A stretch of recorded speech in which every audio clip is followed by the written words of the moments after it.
Assalamualaikum warahmatullahi wabarakatuh. Saya Hamdani dan teman saya Maulida.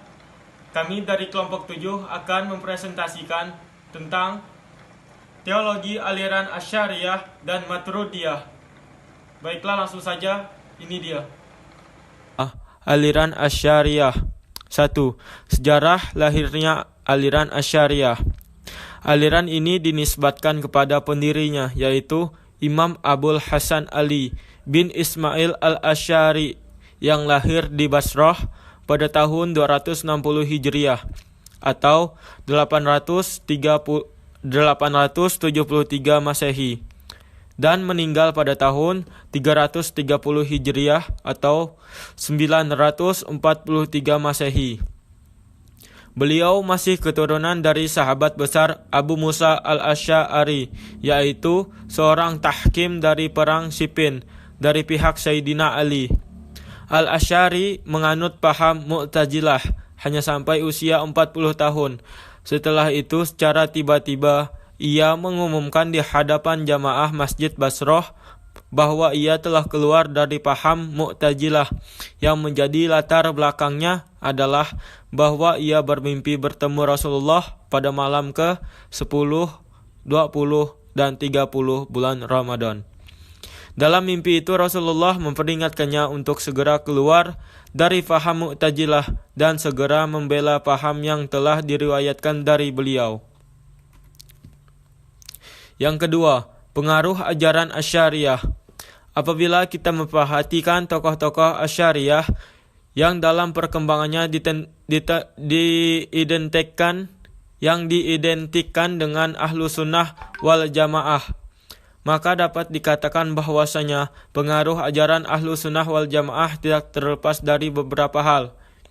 Yang pertama, kepintaran tokoh sentralnya yaitu Imam al-Asy'ari dan keahliannya dalam perdebatan dengan basis keilmuan yang dalam.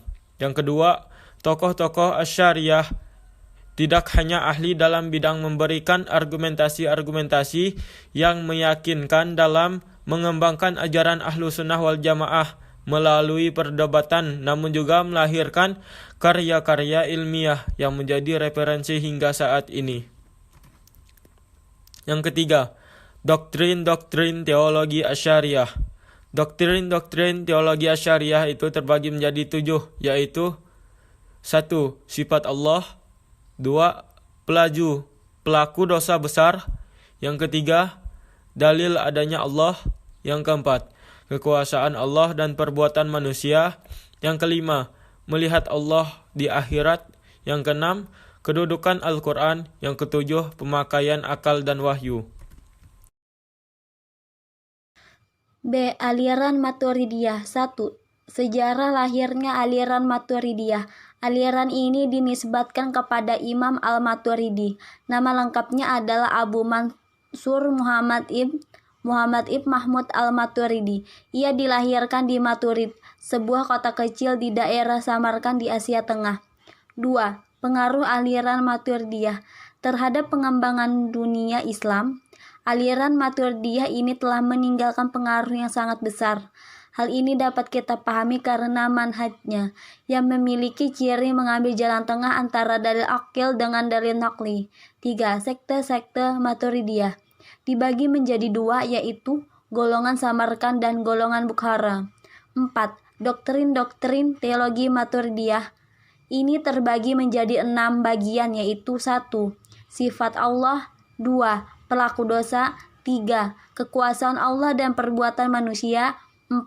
Melihat Allah di akhirat. 5. Kedudukan Al-Quran. 6. Pemakaian akal dan wahyu. C. Perbedaan dan persamaan antara golongan Asy'ariyah dan Maturidiyah. Persamaannya: 1. Kedua aliran ini lahir akibat reaksi terhadap aliran Mu'tazilah. 2. Menyatakan bahwa Tuhan mempunyai sifat-sifat dan Tuhan mengetahui bukan dengan zatnya tetapi dengan pengetahuannya. Perbedaannya: 1. Tentang perbuatan manusia. 2. Tentang fungsi akal. Dan 3. Tentang janji dan ancaman Tuhan. Sekian dan terima kasih, itulah penjelasan kami tentang materi teologi aliran Asy'ariyah dan teologi aliran Maturidiyah. Kurang dan lebihnya kami memohon maaf dan semoga bermanfaat untuk kalian semua. Wassalamualaikum warahmatullahi wabarakatuh.